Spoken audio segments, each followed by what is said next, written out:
Hi guys, இது மிஸ்டாக் பிரிச்சா பண்ண மிஸ்டாக். நம்ம சேனல் பார்த்தீங்கன்னா செல்வத்தில் லொக்கேட் இருக்குது. இன்றைக்கி என்னடா ரொம்ப நாள் கழிச்சு வீடியோவில் பேசுறதுன்னு சொல்லி பார்க்குறீங்கன்னா, இன்றைக்கி நம்மகிட்ட ஒருத்தர் பப்பி எடுக்கல, கால் வந்துச்சு. என்ன ஏதுன்னு கேட்கும்போது தப்பாக நினச்சிக்காதீங்க சார், ஒரு டவுட் மட்டும் கேட்டுக்கலாமா அப்படின்னா சொல்லுங்கள் அப்படின்னு. இல்லை உங்ககிட்ட பப்பி வாங்கலை, எப்படி டவுட் கேட்குறது தெரியலன்னு சொல்லிட்டு சொன்னார். சொல்லுங்கள் சார் பரவாயில்ல அப்படின்னேன். பப்பி இந்த மாதிரி எடுத்திருந்தோம், கொஞ்சம் வந்து அதுக்கு ஒரு பிரச்சனை என்ன ஏதுன்னு தெரியல, உங்களுக்கு வீடியோ அனுப்புகிறேன் பார்த்து சொல்லுங்க அப்படின்னா அதுக்கு உண்டான டீட்டெயில்ஸ் நான் சொல்லிட்டேன், இது பார்த்துக்குங்க அப்படின்னு. ஏங்க அவங்க சொல்லி கொடுக்கலைன்னா இல்லை சொல்லி தரல அப்படின்னு. பப்பி விற்கிறது மட்டுமே குறிக்கோளாக இருக்காங்க, டக்குன்னு ஒரு அமௌண்ட்டுக்கு இது பண்ணுறாங்கன்னா அது வந்து இருக்கிற வரைக்குமே நம்ம அதோட ரெஸ்பான்ஸ் வந்து நம்ம ஏற்றுக்கணும். என்ன பிரச்சனை ஏதுன்னு நம்ம தான் அதை வந்து பொறுப்பெடுத்துக்கணும். விற்கிறது போகிறது மட்டுமே நம்ம வந்து காசு வருது அதுக்கு மட்டுமே நம்ம பார்க்கக்கூடாது. பப்பிக்கு என்ன வேணும் ஏது வேணும் அந்த ஒரு 3 மாதம் வரைக்கும் அதோட கேர் வந்து நம்ம தான் எடுத்து எல்லாமே பண்ணணும்.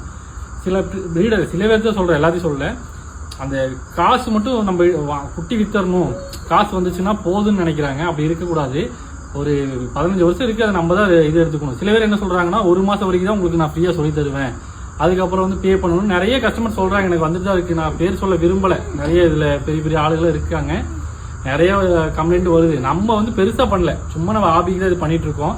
பெருசாக எடுத்து நம்ம இதுதான் அப்படிங்கிற இது இல்லை, அதனால நம்ம இது பண்ணல. நான் நிறைய பேருக்கு சொல்லி கொடுத்து தான் இருக்கேன், என்கிட்ட வாங்கலைனாலும் நான் சொல்லி கொடுக்குறேன், அது நிறைய பேருக்கு தெரியும்.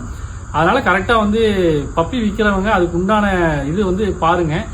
தெரியாதவங்க சொல்லி தரமாட்டனாலும் என்னை கான்டாக்ட் பண்ணுங்க, நான் எல்லாமே உங்களுக்கு நான் சொல்லித்தரக்கு தயாராக தான் இருக்கேன்.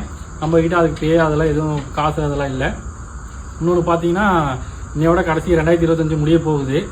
இந்த வருஷம் நிறைய கஷ்டங்கள், சந்தோஷங்கள், அழுகைகள், துன்பங்கள் எல்லாமே நம்ம பார்த்துருப்போம். வர 2026 வந்து நம்ம எல்லாத்துக்குமே சந்தோஷமா இருக்கணும். அதனால வந்து அட்வான்ஸ் ஹாப்பி நியூ இயர் வந்து நான் சொல்லிக்கிறேன். நம்ம மிஸ்டாக் பெட் ஷாப் சார்பா ஜாலியாக இருங்க, சந்தோஷமா இருங்க. Thank you friends.